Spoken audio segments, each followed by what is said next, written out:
Your body, yeah. Chakras align. Relax and feel the vibe. I'm feeling fine. 2020 will definitely go down in history as the country faced a health pandemic and an overdue racial reckoning. And that can be stressful for any American. But for Black Americans, the CDC says anxiety and depression shot up 41% in those screened since George Floyd's death. That was just in May. But as I dug a little deeper, doctors and activists say it's more than just 2020. Being Black in America is a traumatic experience in itself. It was like every week something was happening. It was like, or every day you were getting a new story. And you thought it was going to stop, and it was not stopping. We have police officers who are not going to be held accountable for killing an innocent woman, but you have police officers who will be held accountable for endangering others. So it's a paradox here. And that's just the tip of the iceberg of what the Black experience has been like this year. We live in a society and a world and a country that has been based and really founded on this idea of white supremacy. And what that has meant on the other side has been this idea of Black inferiority. And so it is not uncommon for many and most Black people to talk about and to have had traumatic experiences related to being Black. So how do you know when it's too much? There comes a point for many of us when it becomes a bit too much, when we aren't able to function, where maybe our sleep is being impacted, our relationships are being impacted, that are just day-to-day functioning is not at its prime. It can be as simple as watching the news where body camera video shows someone getting shot and killed, like George Floyd, a Tatiana Jefferson, or Stephon Clark. Seeing those things, it makes us feel in the moment as though we are triggered in terms of our stress response. Because guess what? That could be me, or that has been me, or someone that I love. And if you're not Black, but looking for ways to help alleviate pressure for those around you, Dr. Christie says self-awareness can help. Of whiteness, of white supremacy, of white fragility. How does it show up in my life? How can I look at kind of systems and institutions and the ways in which all of these dynamics play a role? And where can I step up and in? Dr. Christie says if you've noticed a change and think it may be anxiety or depression, there are ways to cope. First, think about making an appointment with your doctor to make sure it's not affecting your personal health.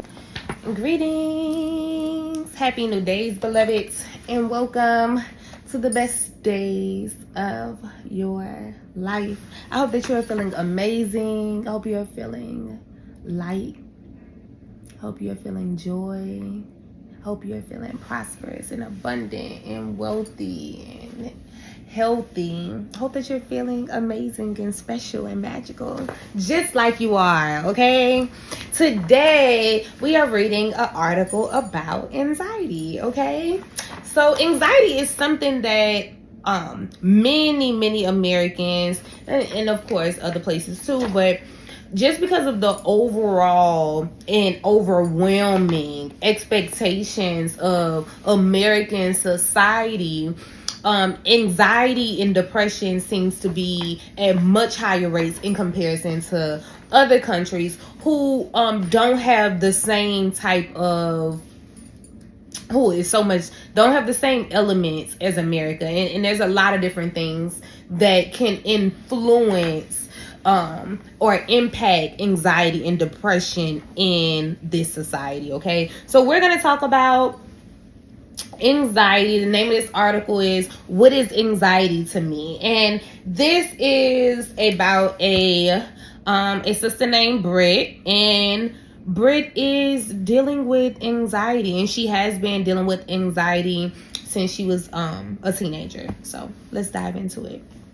Anxiety, a feeling of excessive and prolonged worry and persistent relentlessness of the mind, almost obsessively, at least in my case. Fear and anxiety are very similar, but have differences. While fear is a response to a threat, anxiety involves distress about a threat that has not yet happened or may never happen. Anxiety also increases focus and makes us more alert to danger. One of my personal causes of distress is trying my best to be prepared for the worst. My fight or flight anxiety. If someone close to me doesn't reply in a matter of hours, I automatically think something terrible has happened. A car crash, a shooting, or a freak accident. Tragedy and loss are my first reaction, and it's all consuming. I have no idea why my mind jumped straight to these awful scenarios. It just does. Growing up religious, my parents would tell me, God made you the way you are. I was 12 years old when I experienced my first anxiety attack. It was an avalanche of emotions, and my underdeveloped mind could not handle. I wonder why this God would make me so complicated and, more bluntly put, screwed up in the head. Living in a Catholic household, getting help for your mental well-being was frowned upon. My mom would say, "It's all in your head, Brett." Yeah, no shit. And Dad didn't know squat and kept to his busy work. I can't even recall what the first anxiety attack was all about or what triggered it. Because of having it, so many more followed.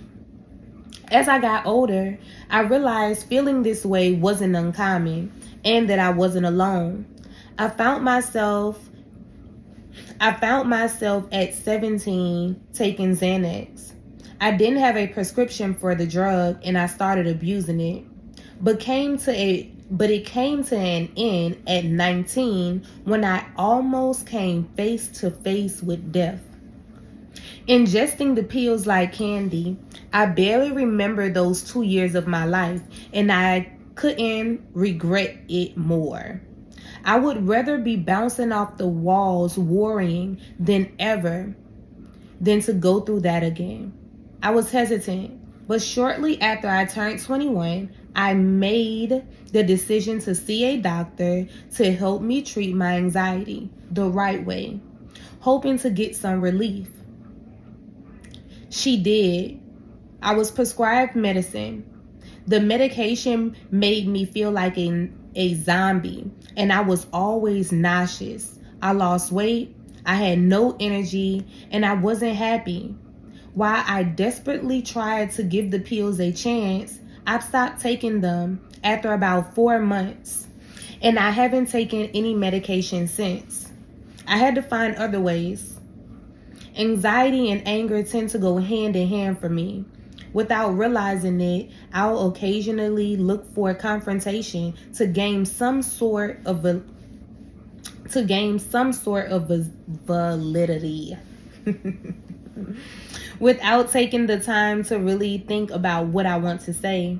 My anxiety and insecurities take a toll on the people close to me, and it leaves me with guilt. I don't know if I can fix it on my own, but who can afford a therapist? After about 3 months of starting journaling, when I was feeling these emotions to guide me better in a healthier direction, instead of these words just looking like blah on the paper, I wrote words that helped me to realize that I actually needed to journal more to calm down. It helped me. It made me feel better. Ooh, journaling. Okay. Let's see. Social anxiety was also a huge problem for me when I was younger. Just a couple of years ago, I could barely speak to another person without sweating through my clothes. Being homeschooled for 3 years in high school probably didn't help my nervousness.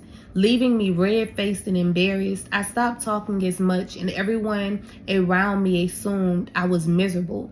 So I decided to try my own version of therapy. I forced myself to go out. I'll go to the coffee shop, sit by myself, exchanging a few words. I went to a couple of restaurants. After a couple of outings, I felt comfortable enough to go to the bar alone. With the help of a few sips of alcohol encouragement beforehand, while anxiety and panic wanted to hold me back, I committed to making myself uncomfortable. I made lifelong friends in the process and have overcome that frustrating social anxiety that affected me negatively. This was a huge accomplishment for me. Although struggles persist in life, I found myself becoming more confident and at ease with the help and support of my partner. We sat down and really got to the root of the problems the best we could. Sometimes there is no root, and that's okay. I don't feel as limited to my fears and anxieties as I did when I was younger. If it wasn't for this moral encouragement in my life, I probably wouldn't have never gotten out of my comfort zone, moved out of my hometown, and started college. I found a nice classmate who was able to help me and also made me learn that I need to journal even more and be more confident. Don't tell them to calm down. Don't tell a friend that it's just random emotions. Sometimes just listen.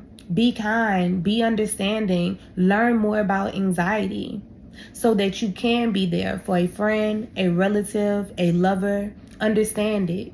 Be the one that they can talk to. Oh, that was wonderful. Yeah, that was really good. Yeah, that was a really short article. It was called "What is Anxiety to Me?" That was really cool. Okay, and this person, she's 27 now, and so she's dealt with anxiety. She had her first panic attack at 12, right? And so her ending message, I feel like, was really profound. It's just, sometimes these are one of the things that we need to learn about: depression, anxiety, just overall having mental health awareness. And so many times I'm finding that people, like, they don't think it's important, but every 40 seconds a person is committing suicide. Every 40 seconds. Every 40 seconds. Someone is committing suicide. So this is deep and this is important. And her ending message is one that I think that we all can take, is just making ourselves more aware of mental health, understanding anxiety, and also understanding how we can help the friends and family around us who are having these experiences. Have a beautiful day. Your body, yeah. Chakras align, chakras align. Relax and feel the vibe. I'm feeling fine.